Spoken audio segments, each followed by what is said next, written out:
नमस्कार प्रिय साथियों, बहुत बहुत स्वागत है, बहुत बहुत अभिनंदन है आपका अपने YouTube चैनल अमृत ज्ञान में। प्रिय साथियों, आज हम कुंडली में कुछ विशेष ग्रहों की स्थिति के बारे में बात करेंगे कि कौन सी ऐसी ग्रह स्थिति बनती है जो वैवाहिक जीवन को खराब करने का कार्य करना शुरू कर देती है।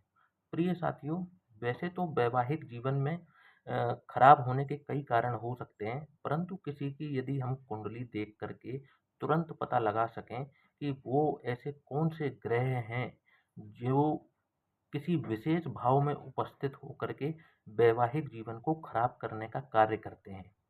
तो साथियों, देर ना करते हुए हम अपनी चर्चा को शुरू करते हैं और उनमें पहले ग्रह जो हैं वो होते हैं शनिदेव। शनिदेव जब भी आप सामने एक जन्म पत्रिका देख रहे होंगे, खाली जन्म पत्रिका है ये किसी लग्न की नहीं है, किसी राशि की नहीं है। आप देख रहे होंगे कि इसमें मैंने शनि को 5 भावों में विराजमान दिखाया है।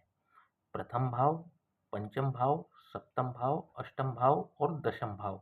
जब भी शनि इन भावों में विराजमान होते हैं, तो ऐसा अक्सर देखा गया है कि व्यक्ति के जो अपने जीवन साथी के साथ जो संबंध होते हैं, उन संबंधों में थोड़ी-सी खटास वैचारिक मतभेदों के द्वारा आना शुरू हो जाती है। जब भी शनि लग्न में विराजमान होते हैं, तो इनकी सप्तम दृष्टि विवाह स्थान पर रहती है। जब भी शनि पंचम भाव में विराजमान होते हैं, तो इनकी तीसरी दृष्टि विवाह स्थान पर होती है। जब भी शनि अष्टम भाव में होते हैं, तो यहाँ पर भी ये मैरिज में प्रॉब्लम कर ही देते हैं। किस तरीके से करते हैं कि आपके इन-लॉज़ के साथ में आपके संबंध अच्छे नहीं रहते हैं, जिसके कारण से आपकी जो मैरिज लाइफ है वो कहीं न कहीं डिस्टर्ब होती है। और देखेंगे आप तो जब भी शनि और जब सप्तम भाव में विराजमान है तब तो दिक्कत है ही है, और अष्टम भाव में भी ये दिक्कत देखने में आती है इन लॉज के साथ में, और दशम स्थान में जब भी शनि विराजमान होते हैं तो इनकी दशम दृष्टि जो है वो विवाह स्थान पर पड़ती है, जो कि विवाह में अत्यधिक देरी। देखिए, कुछ भाव मैं आपको बता देता हूँ। जैसे कि शनि जब भी पंचम भाव में विराजमान होते हैं, तो ये व्यक्ति की शादी को अत्यधिक डिले कराने का कार्य करते हैं। डिले होता है मैरिज में, ठीक है? आप चाहकर भी ऐसे व्यक्ति का विवाह बहुत शीघ्र नहीं करा पाते हैं, और यदि इनका शीघ्र विवाह हो जाता है, वैसे तो इन चीज़ों में जो मैं आपको भाव बता देता हूँ, जैसे शनि जब भी लग्नस्थ हो, पंचम भाव में हो, दशम भाव में हो, तो ये शादी को अत्यधिक डिले कराते हैं। जैसे कि एबव 40 ईयर्स, 40 साल की एज के बाद भी व्यक्ति का विवाह नहीं हो पाता है, और यदि किसी कारणवश इनके विवाह अगर हो भी गए, तो वो विवाह टूटने के काफ़ी चांसेस रहते हैं। सप्तम भाव में जब भी शनि विराजमान होते हैं, तो आप देखेंगे कि ऐसा व्यक्ति जो है, इनके लाइफ पार्टनर में इनमें एज डिफरेंस सबसे पहली बात तो ये दिखाई देगा इनके लाइफ पार्टनर के, और इनके जो एज डिफरेंस है वो काफ़ी रहता है, और इनके विचारों में भी डिफरेंस बहुत होता है। इनके विचार आपस में मिलते नहीं हैं, जिस वजह से इनके बीच में मधुर संबंध रह नहीं पाते। जब भी शनि, देखिए, शनि जिस भाव में विराजमान होते हैं, वहाँ से आपको दुख देने का कार्य कराते हैं।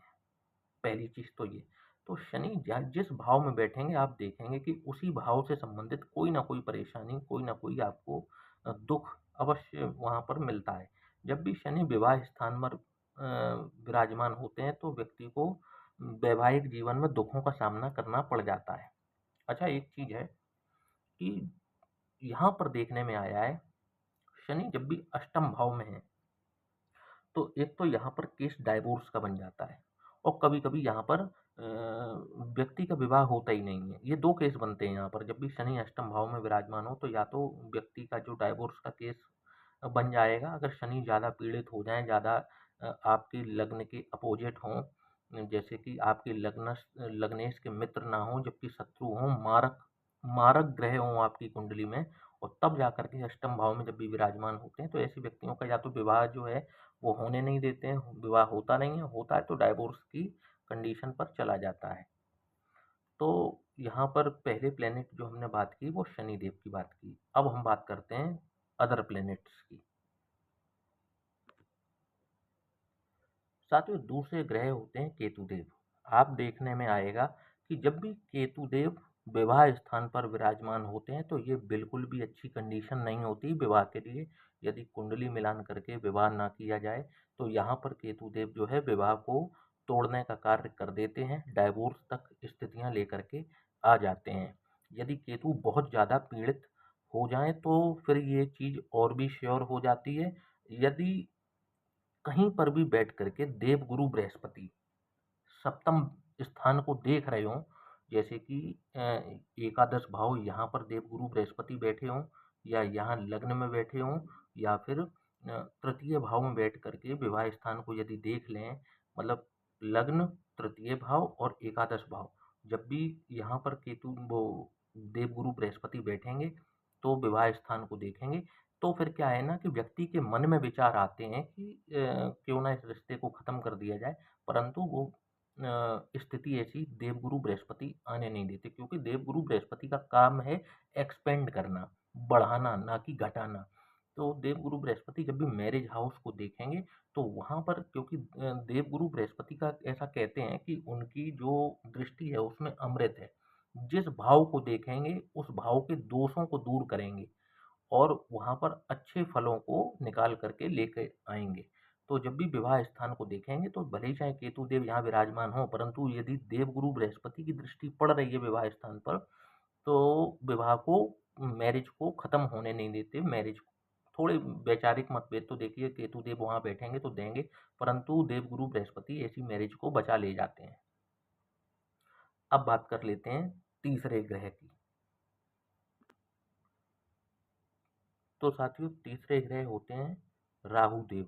जब भी राहु देव सप्तम भाव में विवाह स्थान पर विराजमान होते हैं तो ये भी यही कंडीशन को लेकर के आते हैं, परंतु इनके केस में एक चीज देखने को मिलती है कि ये डाइवोर्स तक चीजों को लेकर के नहीं जाते हैं, परंतु वैवाहिक जीवन में उठापटक, उठापटक मतलब देखा जाए तो सेटिस्फेक्शन नहीं होता है कभी मैरिज में। जब भी राहु देव सप्तम भाव में विराजमान हो तो विवाह में सेटिस्फेक्शन नहीं मिलता, परंतु ये डिटैचमेंट का काम बहुत कम करते हैं।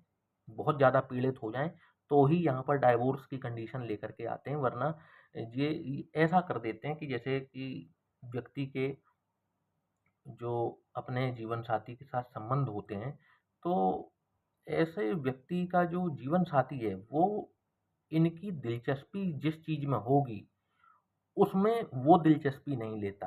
कुछ इस तरीके का नेचर यहाँ पर व्यक्ति के जीवन साथी को दिया जाता है राहु देव के द्वारा। जैसे आप देखेंगे कि जैसे एक व्यक्ति है जिसकी ये लग्न कुंडली है, मैं उदाहरण के तौर पर बता रहा हूँ कि जैसे किसी की जन्म कुंडली है और उसके सप्तम भाव में राहु विराजमान है, ठीक है। अब ऐसा व्यक्ति कहीं अपने जीवन साथी के साथ घूमने की इच्छा रखता है, जैसे कि चलो कहीं शिमला घूम आते हैं, मनाली घूम आते हैं, कहीं कुछ भी करते हैं। तो ऐसे व्यक्ति का जो जीवन साथी होगा वो उस चीज में इंटरेस्ट नहीं लेगा। जहाँ पर इनका कोई कार्य करने को इंटरेस्ट होगा वहाँ पर इनका जीवन साथी इंटरेस्ट नहीं लेगा, जिस वजह से कहीं न कहीं इनमें जो है वो मनमुटाव जैसी स्थितियाँ या वैवाहिक सुख में कमी देखने को आती है कि विवाह कर तो लिया है, परंतु उसका कोई सुख नहीं प्राप्त हो रहा है। ऐसी कंडीशन यहाँ पर राहुदेव लेकर के आते हैं। और यहाँ पर क्योंकि राहुदेव हैं सप्तम भाव में, तो ऐसा व्यक्ति आप देखेंगे कि अपने जीवन साथी के साथ अटैच बहुत होगा, उसको बहुत अटैचमेंट होगा, परंतु उस अटैचमेंट, जितना अटैचमेंट इनको है, इनके जीवन साथी को इनसे बिल्कुल नहीं होगा, जिस कारण से जो है यहाँ पर दिक्कतें पैदा होती हैं। अच्छा, एक चौथी युति के बारे में बात करूँगा कि जहाँ पर शुक्र और राहु, आप देखेंगे बड़ी दिलचस्प जोड़ी है ये, कि जब भी शुक्र और राहु युति करके बैठेंगे, इस पर मैंने एक अलग से वीडियो भी बनाया है और मैं आज इस पर भी बात कर लेता हूँ कि जब भी शुक्र और राहु युति करके जन्म कुंडली में बैठते हैं तो इसको एक देखा जाए तो एक्स्ट्रा मैरिटल अफेयर योग यहाँ पर शुक्र और राहु मिलकर के बनाते हैं, चाहे कोई भी जन्म पत्रिका हो और ये किसी भी भाव में बैठे हों, एक्स वाई जेड किसी भी भाव में बैठ जाएं शुक्र और राहु इकट्ठे, तो आप ऐसे व्यक्ति को देख करके कह सकते हैं कि ऐसा व्यक्ति जो है वो अपने लंगोट का ढीला जरूर होगा, कैरेक्टर का थोड़ा सा देखा जाए तो कमज़ोर ज़रूर होगा और ऐसे व्यक्ति के वैवाहिक विवाह के बाद भी ऐसे व्यक्ति के एक्स्ट्रा मैरिटल अफेयर्स ये युति करा देती है और ये बात पक्की है। और आप देखेंगे कि इनके एक्स्ट्रा मैरिटल अफेयर होंगे और फिर ये पकड़े भी जाएँगे। इस युति की सबसे बड़ी खूबसूरती है कि जो ये चुपके-चुपके कांड कर रहे हैं ना, एक्स्ट्रा मैरिटल अफेयर वाले, ये पकड़े भी जाते हैं, शुक्र और राहु वाले। एक ना एक दिन इनको दबोचा जाता है। आपने कई ऐसे लाइफ में चीज़ें देखी होंगी जहाँ पर वैवाहिक जो जोड़ा है वो विवाह बंधन में बंध चुके हैं, उसके बाद भी उनके कहीं अन्य जगहों पर अफेयर होते हैं, फिर वो पकड़े जाते हैं, फिर उनकी बदनामी होती है। तो ये बदनामी देने वाला योग यहाँ पर शुक्र और राहु की युति बना देता है। अब अगली युति के बारे में बात कर लेते हैं। तो साथियों, जब भी किसी की जन्म पत्रिका में शुक्र और केतु की युति हो, तो यहाँ पर ये भी जो स्थिति बनती है वो बहुत अच्छी नहीं होती और यहाँ पर भी व्यक्ति के एक्स्ट्रा मैरिटल अफेयर होने के पूरे चांसेस रहते हैं।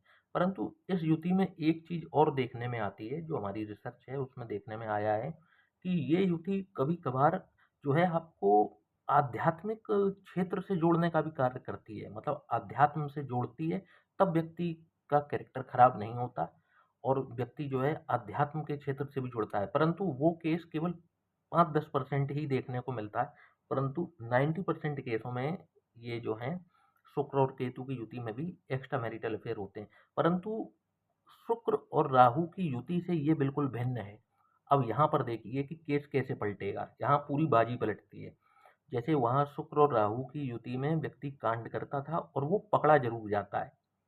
यहाँ क्या है कि शायद ही है, बहुत रेयर केस है कि ये पकड़े जाएँ, ये पकड़े नहीं जाते। ये काम करेंगे, कहते हैं कि अ, इस तरीके से कार्य करते हैं कि ये कभी पकड़े नहीं जाएँगे। इतनी सावधानी के साथ में ये अपने अफ़ेयर्स को भी किसी से चर्चा नहीं करेंगे। चुपके-चुपके इनके अफ़ेयर्स चलते रहते हैं और किसी को कानो-कान खबर होने नहीं देते।